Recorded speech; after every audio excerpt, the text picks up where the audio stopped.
Well, hello and welcome to Physician Spotlight. I'm your host, Dr. Lindsay Russell. Physician Spotlight is a forum to learn more about outstanding senior leaders, young rising stars, and international colleagues in the field of nutrition, and to discuss important topics and ideas. And with the help of Aspen, we're bringing these videos to you today.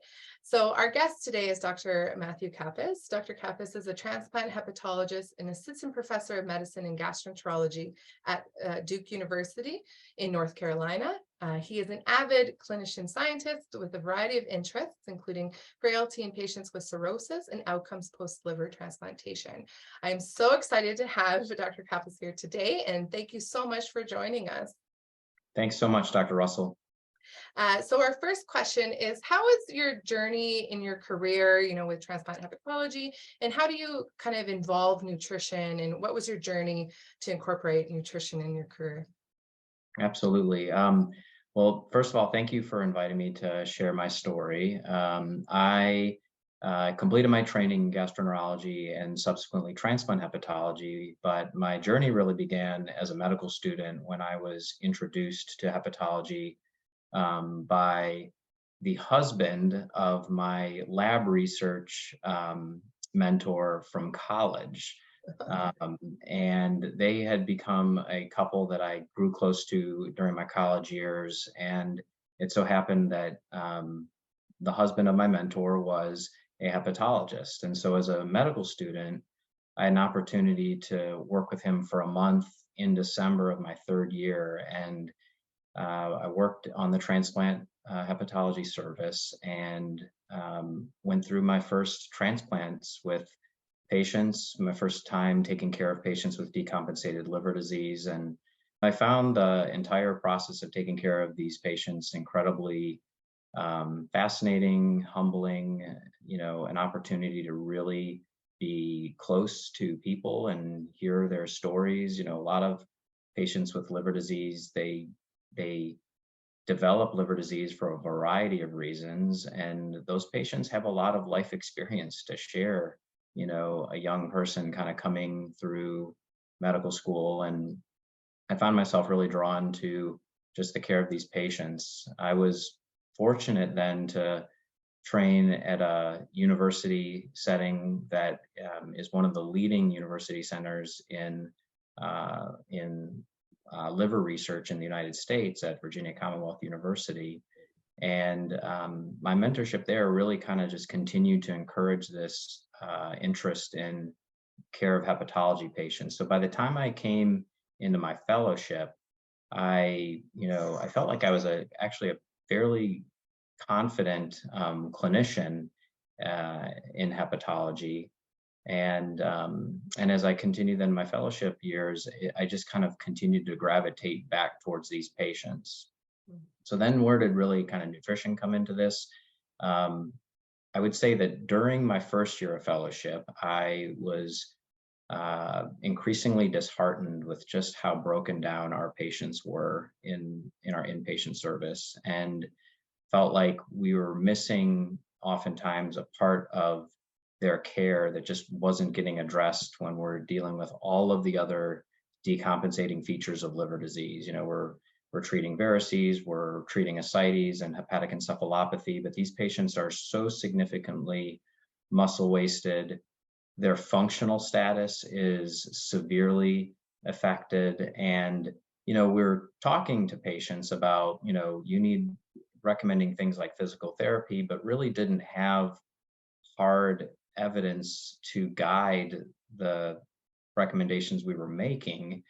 And consequently, if you had anybody that asked you more in-depth questions about what it is they needed to do, the evidence supporting anything that you might recommend was pretty lacking. So, as I started reading the literature, I gravitated towards literature that actually was coming out of Cleveland Clinic with colleagues there, Alberta, Canada, with colleagues there, hepatology colleagues, and started learning this, having this journey on my own on how do I advise my patients to improve their functional status, and nutrition really became that kind of that field. So that is sort of where this began for me, and it ended up becoming a journey that I had to sort of figure out because there wasn't really a formalized pathway into this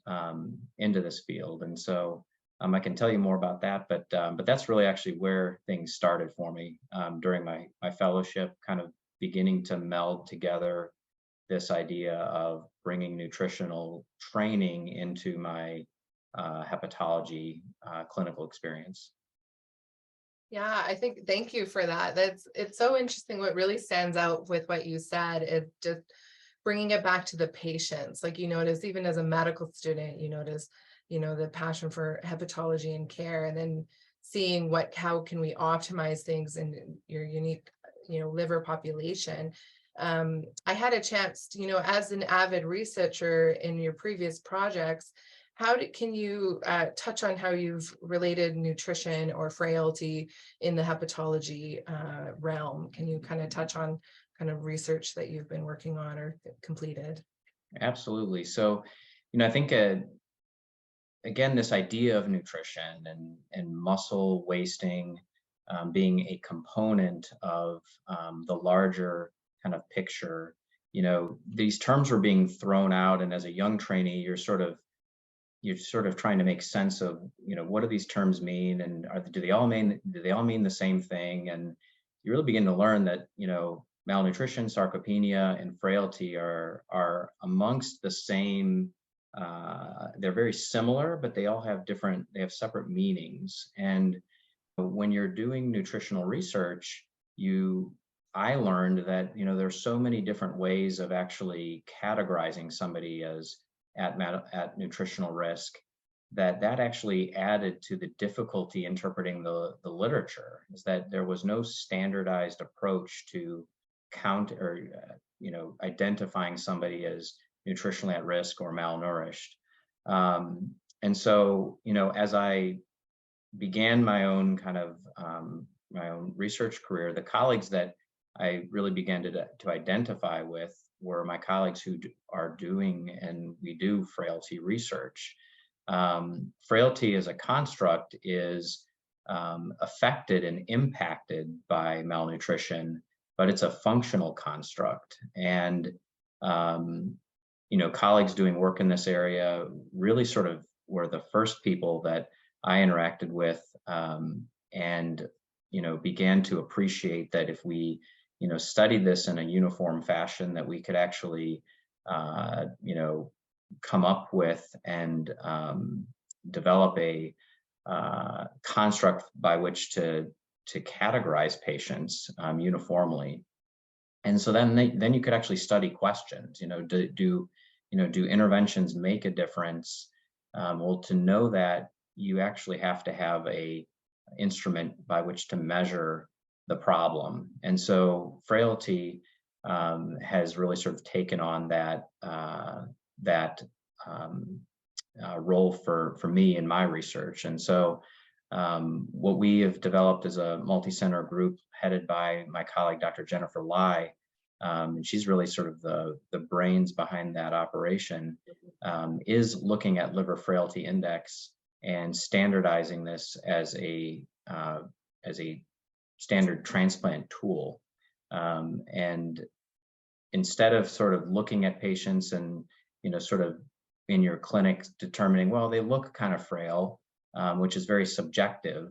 The liver frailty index incorporates objective measures that include hand grip strength, chair sit to stands, and then balance. And this is a functional assessment, which we think adds more than just a muscle mass assessment, because you actually get not just a assessment on muscle, but you get an assessment on neuromuscular coordination. And so by being able to demonstrate that frailty is linked to worse outcomes for patients who are waiting for liver transplant, we now have an instrument by which we can, adequately compare and contrast, different interventions, whether they be, physical therapy-based interventions or nutritional. Oh, that's so wonderful. And It's interesting, like even in the field of gastroenterology and nutrition, you have multidisciplinary skills that work in, and even our interventions as well, as you highlight, even diagnosing frailty or functional status, but also getting our allied health involved to help Ab- maximize. Um, Absolutely. You actually bring up such a great point. I think one of the aspects about nutritional care that just like is so exciting is that you are working with a a broad group of experts. Sure, there are people in our in this field that are physicians, nurse practitioners, physicians assistants, patients who or people who are seeing patients regularly in the clinic. But you also have other really important members. So you have your pharmacists, your nutritionists, your dietitians, and everybody brings a different perspective to the table. And ultimately, who really that honestly benefits are our patients. You know, I think the thing that I love about working in my practice is that, you know, there are times where you feel like maybe it'd be great if I was my own everything in that office, but you realize that like me as an individual is limited. And if my patient can benefit from the voices of 3 or 4 other colleagues, in addition to my advice, then I feel like there's almost nothing that we can't handle in our clinic. But nutrition is really exciting like that. There's just a broad array of researchers, clinicians who are bringing different perspectives to the table, things that you may not have thought of. And in medical school and medical school training, residency training, we really don't do the best job educating each other on these nutritional topics. So learning from our dietitians, our physical therapists, our pharmacists is really integral to becoming, I think, well-equipped nutritional experts ourselves. Yes, I think I totally agree with you, and I think it's interesting. I even read a book called Range, and they talk about scientific discoveries. Really, we have our expertise or our trenches, but it's between the trenches that really the magic happens, and between the expertise and working together, I think is so important, and that's where change happens for patient care. Absolutely. One thing I wanted to bring up, because you mentioned this a couple times, it's just like the role of mentorship. I mean, you had the early exposures to, research mentees in medical school, and then, getting access to expertise in your institution or even worldwide. Can you touch on how mentorship have really fostered your career so far? Sure. Yeah. I feel incredibly grateful to have had and still continue to have just wonderful mentors who there are different mentors for different phases and stages of my career. I think early on, and I still feel like I'm early on in my career, right? I'm not so far that I feel like I know everything, and I don't think I ever will. I really feel that strongly that way. Every phase has had somebody in it for me that has been integral to kind of expanding my horizon. My mind and my brain wouldn't be able to know what is beyond the horizon right in front of me without that individual or group of individuals who are sort of they're kind of stoking a fire, stoking a passion to look beyond what's just right in front of us. I think that's a human condition, right? We can't really know. We're limited by our own perception. I think it's one of the hardest things for us all to overcome as human beings. Socially, we only know what's right in front of us, and so if you can have the opportunity to take advantage of these relationships, you absolutely should. But I would say every section, Lindsay, college, I can name 2 or 3 people. My undergraduate medical education, I told you a little bit about my mentor there, but there were others as well that sort of, kind of propelled me forward, residency, fellowship, and then even now, and then even as, starting in your first years as a new faculty member, growing into that middle middle career stage, some of my direct peers mentor me in certain ways, certain things that they're very experienced in, navigating. I look to those peers for guidance and mentorship in specific kind of sub subjects. So I think it's just really important. I mean, we're really fortunate as healthcare providers to be in an environment that we're exposed to these like really rich minds who have good hearts, most of us, and driven by good intentions. And I think if we are open to that input, it can lead to a really rich development. So mentorship is crucial. And then I think for all of us, and yourself in this as well, I mean, we get really busy, we get super bogged down, there's a lot coming in on a day-to-day basis. But like when you have that student or that resident or that fellow, approaching you, to just kind of slow down for a second and make sure that you give them the time that they deserve, because you don't know what that interaction is going to lead to. That could be a total turn away moment for them, or it could be a moment where something clicks for them and they move forward. And in order to continue to have a great field that we have, we need young people to be interested in medicine. We need young people to be interested in careers as nutrition specialists. So mentorship has been crucial, and even now I hope I have mentors my whole life. Yeah, and it's so great. I like your point that in each stage of your career, your needs are different and change. And I also think it's kind of interesting, even for myself as well, like when you're advancing in your career, that you're becoming a mentor as well along the way. So it's kind of a, pay it forward, full circle. Absolutely. Yeah. And I think sometimes you wake up in the middle of like an interaction and you're like, hold on a second, I've got to deliver for this person in front of me right now. And I need to be thoughtful about how I answer them. I will say, just as a plug, I think Aspen has been a place where I have continually kind of come back to for help when it comes to nutritional questions. When I'm buried in my work as a transplant hepatologist, which is my main job description, and the colleagues that even the colleagues that I research with, we have to be able to come back to people who are thinking about the broader field of nutrition. And Aspen has continued to be a great place for me to learn from mentors, to have stimulating discussions that have brought ideas to the table for how to change a study or add to a study. And so I've really appreciated that about the relationship that I have with Aspen. Yeah, no, I think that's great. And I think there's a lot of opportunity for physicians, trainees, in Aspen to learn and foster. One last question I have is, any words of wisdom that you have for any early career providers or researchers in the field of nutrition?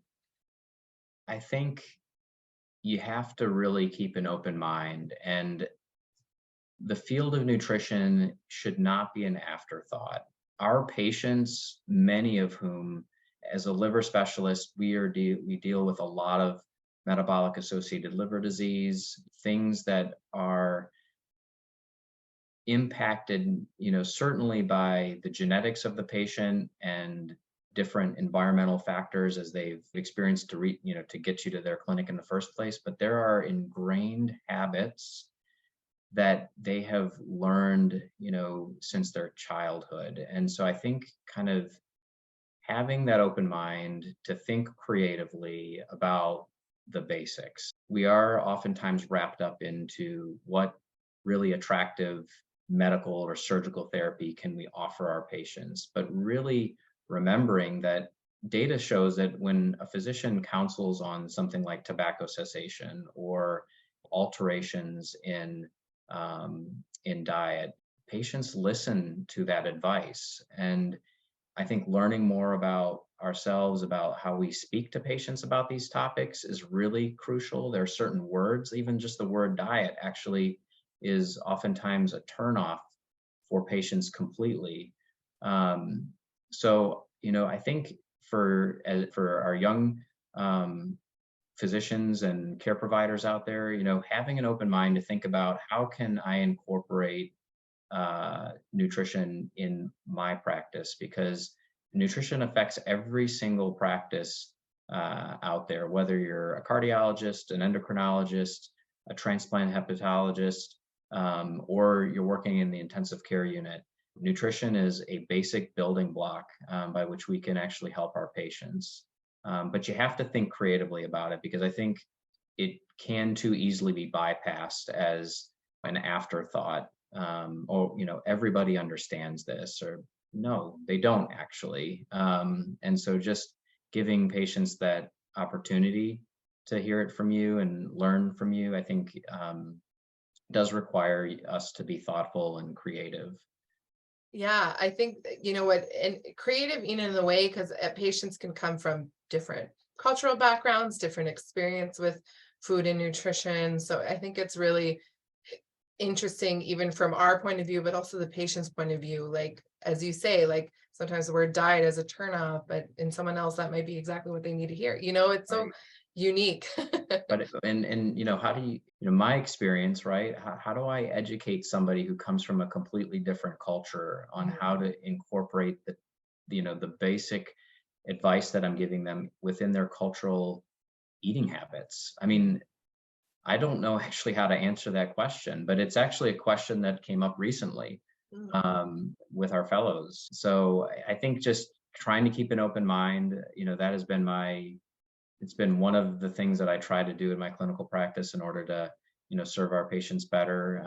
And so I think if you can do that, you can hear the questions, so that then you can actually formulate a thought and maybe a hypothesis and then address it. But we owe that to the people we take care of. Yeah, totally. I totally agree. Well, Dr. Kappus, thank you so much for joining us today. And thank you to Aspen for their partnership to continue with this program, and for our audience for joining us today and having a listen. I think really good themes came out from our discussion today, and I really appreciate the time that you took answering my questions. Absolutely. Dr. Russell, thank you so much. I really appreciate your hosting, and thank you for the questions. Wonderful. Well, thanks everybody. Have a great day.